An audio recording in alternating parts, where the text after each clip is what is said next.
What's happening, everyone? We're back. Today's episode is it's a bit of a, I'd say gruesome. It is, but it isn't. It is. It is. It is. It is. It's It is. gruesome. It's gruesome. Interesting one, and I'm tying it to Liverpool as well, so it's a bit more of a local kind of story, should we say? Yeah. News to my ears it was anyway. So that's what I thought. So it'd be a bit interesting, but a lot of this information is took from Liverpool Echo, and there's a couple of sites online that I've took from like actual. What's the word I'm looking for? Yeah, it's not fairest because they're not fairest. There's people who've read papers that have been cited by others, so the information's being like backed by other people, basically. So, so yeah, we'll start on now. The title to this episode is "The Most Prolific Serial Killer Within Liverpool," and his name was Robert Maudsley. Would you say Maudsley? Maudsley, yeah. And he focused upon murder and sexual predators. So, in my eyes, he's all right anyway. I'm always going to state that now. Like, if you're killing people who abuse, Maybe not killing them. Know what I mean? Maybe giving them a hiding. nah, listen, lad, I'm not like. I know. No, it's touchy as. I'm just saying, like, do you know what I mean? In my eyes, he's all right. He's good at it. He had the right intentions. I just think he was He just went a bit far with it. Yeah, just went a bit far with them. As I said, He went a bit left wing, right wing. This is a comedy, criminological podcast. So things I say are going to be funny for the reason I'm going to say it to get a reaction. But yeah, I honestly, genuinely think that, all right, some of the stuff is mad, but you know, I think how many did he get? 5. I think his heart was in the right place. 4 or 5. I think it was his mind was maybe not, but his heart was. You know what I'm saying? Yeah, his heart. Yeah, that's right. His heart was, his mind weren't. His mind was like, kill them. Basically, yeah. His heart was like, nah, these need to be told. This isn't You're right. going to see where it all come from now, anyway. So you had a rough childhood. So we'll start it from the brief backstory. So Robert was one of 12 children, and he was taken into care when he was a baby. 12. He spent his early years living in Nazareth House, a Catholic orphanage in Merseyside, which was a welcome relief for a young man like himself who waited the chaos and poverty at home. So, however, when he was 8, his parents come and took him and his siblings back. Now, this is where it's messy and it's not a nice. This is when he come out of home and went back home. Yeah, so when he's gone back to his home, he's then suffered years of violent abuse. He was getting regular beatings, and he was locked in a room by his father for 6 months. And the only human contact he received was when he was abused, and he got a vicious beating from his father. That was the only human contact he had for 6 months. So you can imagine what that's going to do to someone's mindset, someone's brain, and going to mess with them when they're only 8, 9 years of age. Awful scenes. So next we've got. It moves on to his life a little bit, and this is where it touches on when he has his first murder. So, due to his rough upbringing, he fled his home and soon became trapped in a spiral of drug abuse. And this drug abuse was funded by him working as a rent boy, so he was selling his body to men to fund his habit. Yeah, he took a really, really dark turn. Yeah, it's deep, that mate. A dark spiral in his life because I love that crack. I think it's more the fact that he takes the crack to make him forget what he's been through when he was younger. Yeah. So it's more like rather than going through and getting counselling and whatnot, it's, you know, this is 40 odd years ago, lad. So you're talking, this is 70s, when 74, lad, just 40, 50 years ago. 50 years ago, yeah. Like, I'm not being funny, but counselling and mental health weren't really, no, definitely not. It weren't a height of awareness back then, not at all. So, not what it is today. No, this is where it led to his first murder. So, someone paid him as a rent boy, and then as he's obviously spending the night with him, this fella, I did have to write his first name down, but I'm just going to miss first name. Oh no, it's there. It is there actually. So his first client was John Farrell. Now this man, he murdered him in 1974, and he murdered him because he was boasting to him about abusing children, basically. So he smoked him. Simple as that. He just smoked him, you know. So what I would say his name is Maudsley. Maudsley. Yeah, that's what I'd say. Maudsley was jailed for life with recommendation that he should never be released and sent to Broadmoor Hospital, which housed some of the country's most dangerous prisoners. So we got nicked after his first murder, yeah? Got nicked after his first murder, so the rest of his murders happened when he was inside prison, yeah. Probably the easiest place to get them though, innit? Yeah. Fucking fish in a barrel, lad, innit? It's 100%. Soon as you find out what's What what, wing it's they're on. on, where they are, that's it.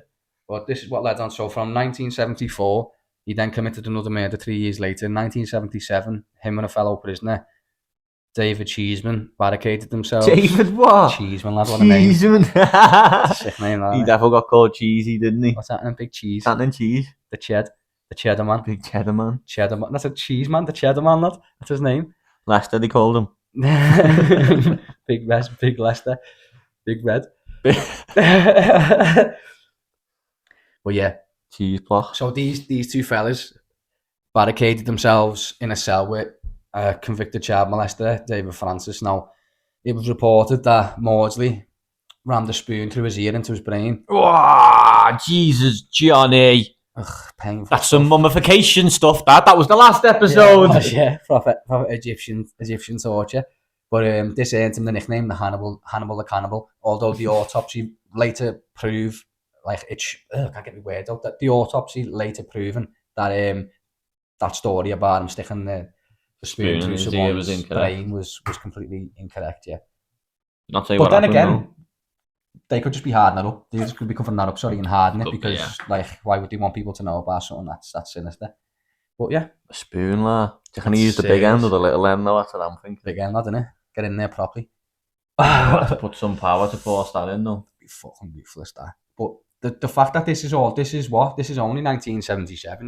This is 40 odd years ago. It's not a long time ago. This is happening in people's lifetime still. Do you know what I mean? It's your man, dad's lifetime. That's what I mean. That's their lifetime when they were kids. They were babies, probably a couple of years old when all this shit was happening.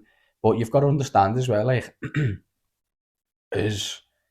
had the roughest childhood ever. Now, 9 times out of 10, most people that commit heinous crimes or subject themselves to certain forms of abuse and don't try and escape the scenario, some people think they deserve it and it's normal to them because of the stuff they've been through in the past.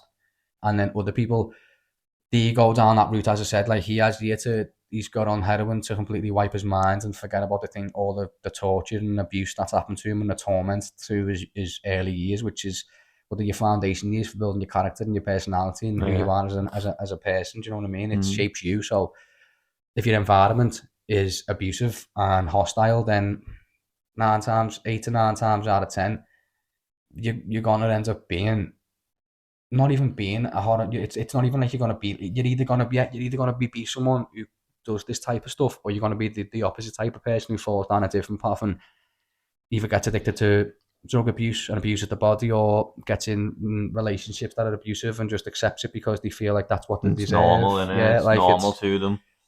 It's a touchy subject. The psychology side of it's actually really extreme. And if you take the time to look into a lot of serial killers that they've been disturbed, they've had a disturbing childhood, most of them, and it's because of stuff they've been through that relays the further issues on in life. But yeah, it maybe today, if this type of thing, he wouldn't be then continuing to do it in jail because, say, 30 years on, we've got a lot more mental health care than we did then 40 years on. So he might be a different person now. Do you know what I mean? In comparison to what he was back then. But that all hearsay is if buts and maybes. That's all that is. But we'll get back to it. And after committing his first crime, Maudsley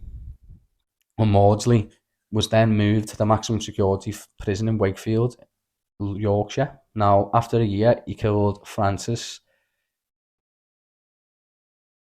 a year after he killed the previous fella, Francis's murderous rage returned. So, in 1978, he stabbed, and basically he stabbed multiple times until he murdered him. This fella called Salney Darwood, who killed. I'm not laughing at what he done. I'm laughing at what he's had to do next. He's like at this point, this fella's murdered his wife, so he's been like, fuck this. So this fella's against anyone who abuses women or whatever, or children at this point. So some fella's in jail for killing his wife. This Maudsley's found out, killed him, and then tried to hide the body under his bed. Under the bed, yeah, and then just chilling under the bed, just not ass. Just imagine it. You pull the blanket down a bit. That'd be sad. Just leave him there for a bit of blood there. Just keep that on there. No one will see that. You know what I mean? Get a bit of bleach. Sweet. Put a wet sign there. It is quite disturbing, to be honest, if you actually think about it. Because imagine physically killing someone and then putting the body under the bed. So that's what I was saying at the start. I was joking. Obviously, I'm not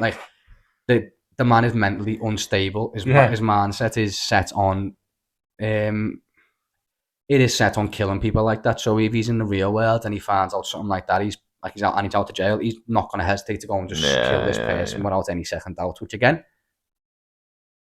I'm not against all of it, but I'm not against people like that getting the fucking karma. I'd say I'm against it, but I get it. Yeah, do you know what I mean? I get it. No, but I mean, I'm obviously against people getting murdered, but I'm not. I'm not against someone taking an absolute life. It's not the answer for doing something like that. Like people who abuse kids deserve to be killed. Simple as that. I'm not asked. Just not asked. That's my personal opinion. I think that should be law, though. I don't think like he should be playing God. Do you know what I mean? No, but there's two forms of things. Like child, like this, and again, don't like this subject at all. So I'm not touching on it too deeply, but there's child abusers and whatever, and there's people who have them thoughts and they try and get help for it. Like I watched a documentary when I was in uni, I was writing a paper, and I don't know why I come on, to be fair, because I was writing something completely different to this, but I gave it a watch, and basically what it was saying is there's people who have them thoughts, but they're trying to get themselves castrated and so like lose the genitals and stuff like that because they don't want to act on these things. They don't want to have these thoughts, so they start having these mad tablets to like try and chemically imbalance the brain, but it sends them a bit loopy. Do you know what I mean? Yeah. So that's what's more scatty. Like there's people who know they have predatory thoughts. Yeah. And they're trying to stop it. Yeah. But then there's the other side of, do you know what I mean? So it's a fucking horrible subject to be in there. That's what I'm saying to you. Like. Again, it's a comedy podcast. I've just said I don't mind people getting killed. It's comedy. You know what I mean? It's a joke. But at the same time, the meaning behind the story is I wouldn't really give a fuck if someone who was a child abuser got killed. Like that wouldn't phase my day. That wouldn't change me. You know what I mean? But if someone innocent, if I woke up in the morning and read that in the paper, I'd think, well, it's right. Yeah. Like, but if it was an innocent person, I'd be like, fucking hell, that's awful. That. So what I'm saying is it doesn't make me feel any negative towards that situation, even though the person's like obviously round the bend for committing a murder. Their brain sort of told them to do it with the right intention. Again, that's one of them as well. Imagine it was someone who'd done it years ago and was trying to do what you've just been saying, trying to do something to stop them from doing it, and he's just whacked them. Do you know what I mean? It'd be a bit of a heavy one. No, but they've still done it, though, innit? So, I know what you're saying, yeah. So I'm not like, yeah, it is what it is. Again, it's a touchy, controversial subject. It's a comedy podcast as well as some criminology in there. But I just honestly think that. Yeah, you read that in the paper and you think, fucking, that was my best way to put it. One down. That was the best way for me to explain it. Like, especially if it was in Liverpool as well. If you woke up in the morning, read in the paper that a child molester was murdered by someone who's a prolific fucking serial killer, you'd be like, oh, I'm mad, that but is right. And then if you read in that some innocent person got murdered by some prolific serial killer, you'd be like, that's fucking awful. I feel sorry for the family. My thoughts go out to them. So that's what I'm getting at here. I'm not saying I'm for it going murder people. I'm fucking not saying that at all.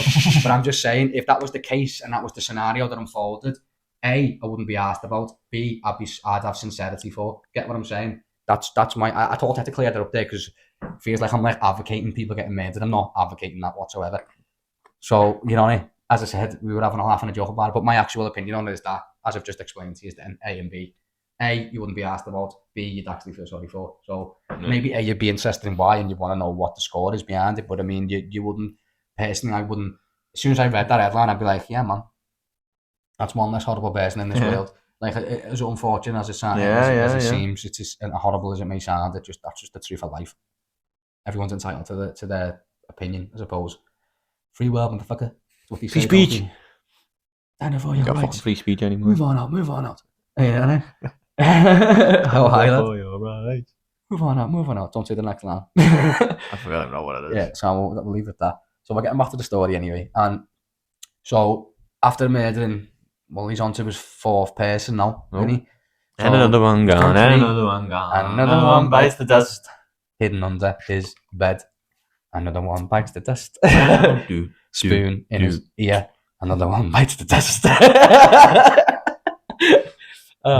Anyway, his next murder was a fella called Bill Roberts. Now, this fella was sentenced towards he was sentenced because he sexually abused minors, basically. So Maudsley beat him to death before hacking it at his skull with a makeshift dagger. After confirming he was dead, this is where it gets, another one bites the dust. He then calmly walked up to the prison guard and said to him, "What's happening, lad? You're the prison guard. I'm going to do it now. What's going on, son?" So, 2 less people for dinner tonight, lad. Is that what he said? Yeah. 2 less people for dinner tonight. I'll have this. You know what I mean? Starving. Now, but what he means by that is the person he's killed won't be at dinner, and he won't be at dinner because he's going to solitary confinement. Get what I'm saying? Oh, okay. So he won't be in the canteen eating the skin lad, really, because he just smoked someone. So that's his. So he just went and admitted it, did he? Yeah, basically just went and said I've killed someone, but he done it in a backhanded way. So. Any answer for a cup of tea as well? I'll have his cake. Before I go and get locked in for fucking, what is it, like 48 hours or so? Probably longer for that. Yeah. Can he have his cake as well? Probably get 30 days or something. Can I have his pudding? Please, sir, can you have some more? If it's cheesecake, like. Oh, I just like cheesecake the other day. It wasn't even that decent, you know. Yeah. I'm just going to move on from that. Ages. I love a good cheesecake, but this one just weren't that nice. I was like $6.50 for this tiny ass slice. I felt like I was robbed.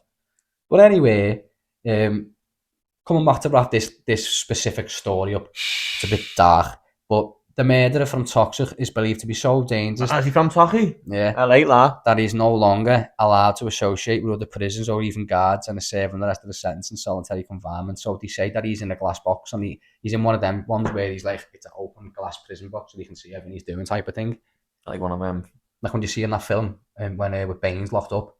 When Bane's locked up in Batman, is it? And he's in one of them see-through fucking things. I don't know. Or you see. I know what you mean, but I don't think I've seen that one. You don't want the mask? Yeah. No, I don't think I've seen that one. I think he's in one of them, but it's in a few films you'll see him. People are like in them cages, like you've seen it before. Yeah. Like them, what them French things do, innit? The mimes, yeah. What they called? The mimes. The mimes, yeah. They're called mimes. Mimics. Or mimics, yeah. I think that's what they are, mimics, yeah. You mime your movement, then mimics. That might be it, yeah. But Don't you mimic me. This specific episode, I thought I'd touch on because it's. I never knew about it. He was a bit of a mad one, innit? Serial killer from Liverpool who was killing child sex abusers. That's off to you, son. Mad one, innit? That's off to you. Yeah, fuck to you, lad, yeah. But like, it's also a disturbing story to the fact that that fella went through so much abuse as a child, which obviously led to the things that happened later on in his drug life. Abuse and then led to him fucking killing people and led to him. I think he's been through that much negative and abuse as a child.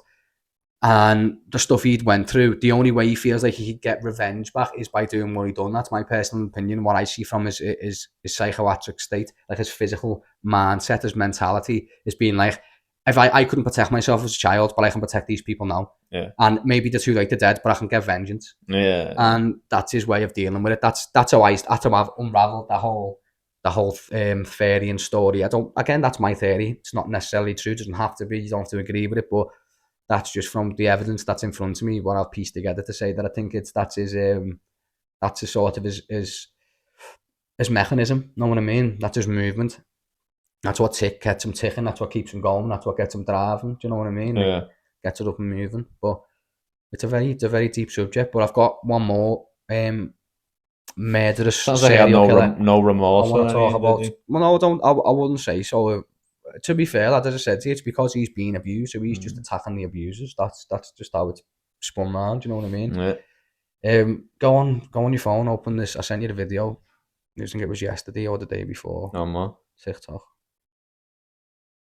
What's happening? Well, some guys up. It's. No, keep going. You'll see. Isn't it that one? Yeah, it's that one. Do you know the most prolific serial killer in history? So this one's sick. So this fella isn't very well known. Say like Jack the Ripper's meant to be one of the most prolific serial killers in the world, isn't he? That's what they say. Or like, should we say, in England? Yeah. Because he murdered major. So this other fella is from like Assassin's Creed days. So back from 1568, between 1568 and 1581. This fella, all the way back from Rome, he killed 964 people. Now his first original intentions were just to rob them. He was like trying to make some money doing petty crime, but then it led to basically he started getting a bit of a lust for then doing the robberies, and one of them went a bit tits up. Yeah, so he's murdered someone, and then that thrill he's got from that murder is like ticked him on to do more. And this is where it gets a bit sticky. So how many people did say killed? 900, how many? 964 people. Yeah. So he wants to get to 1,000 murders. He set that's a goal to him to accomplish 1,000 murders, and he's on 964. Now he's made a journal and documented all these murders, and then this is where it gets fucked up. So the only reason he got caught, which again, this is fucked up what he did, he met someone, started seeing him, it was all going sound. Then he just thought, fuck you, I'm keeping you, and just locked her up and imprisoned her for 7 months. Over the 7 years? What was it, 7 years? Yeah.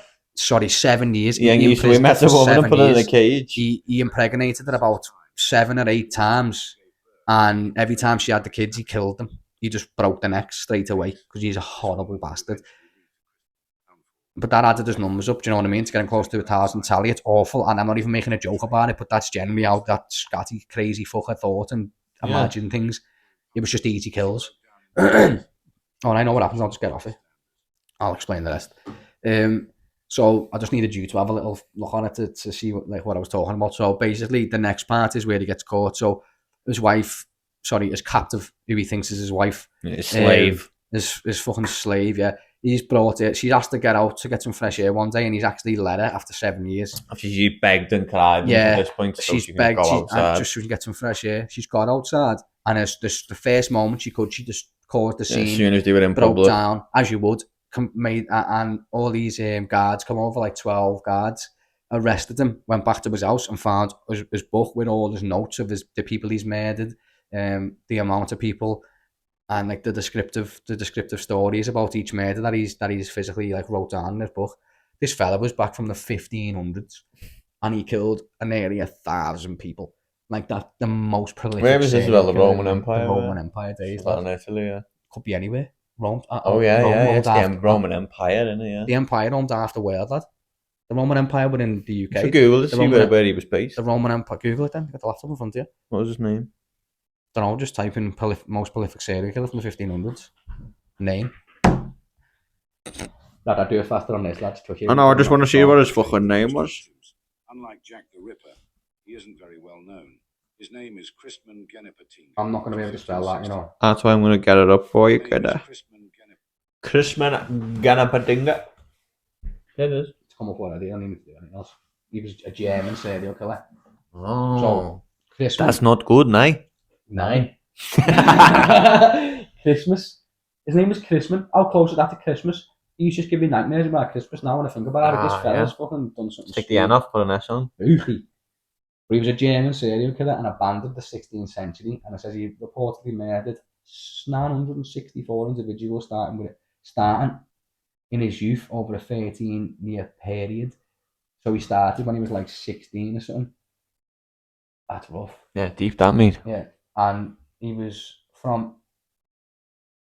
That's not good, nah. So what he was. Oh, so okay, sorry. So yeah, from 1569 up until 1581, he murdered nearly 1,000. That's a ratio that, you know, per year. That's like a murder every week, every other week. Like, that's a lot of killing, that, you know. That's commitment and dedication to the sport, that. I'm serious, lad. Like, that's fucking. It's like footy one a week, commitment, innit? That, you know, like, Jesus, I don't know people that commitment in relationships. That's serious, that. That's commitment in an half, lad. Dedicated to the role, Can we do the math to that now? So, in the span of 13 years, he's done 964 murders. So, 964 divided by 13. I can't be asked me if I know it in my own brain. 74 murders a year. Is that a year? Yeah. Divide that by 12. 6 a month. Lad, he's doing like 1.5 a week. He's doing 1.5 a week. He's doing a full person and a fucking and a child. What the fuck? That's a lot of killing, that, you know. Yeah, it's rough, that me. Then 0.1s are probably the babies he's murdered. 0.17848. Lad, that's disgusting, lad. Yeah. Fuck me, mate. If you can murder 6 people a month, that's a job, lad. That's a full-time occupation. Yeah. Like, what the fuck, lad? What was you doing in your life to have that much time on your hands, lad? You know what I mean? Probably another messed up individual, though, isn't he? Obviously, he's killed nearly 1,000 people. He's fucking psychotic, lad. But, yeah, weird one, that. Next week's episode is going to be funny, because this one's fucking... Morbid. This is majorly morbid, isn't it? I'm fucking pissed on the mood of the day, but I found it interesting. I thought it was interesting to share. That's because he's from Liverpool. Yeah, from Turkey. So it was a bit of something different, something interesting. But I appreciate you tuning in, and I'll catch you next time. Adios, amigos. See you a little later. Just realised my mic was on the table for like the last thinking bit that, of that there, I was but thinking that. doesn't matter. You can hear the sound. I think you still hear it. Doesn't.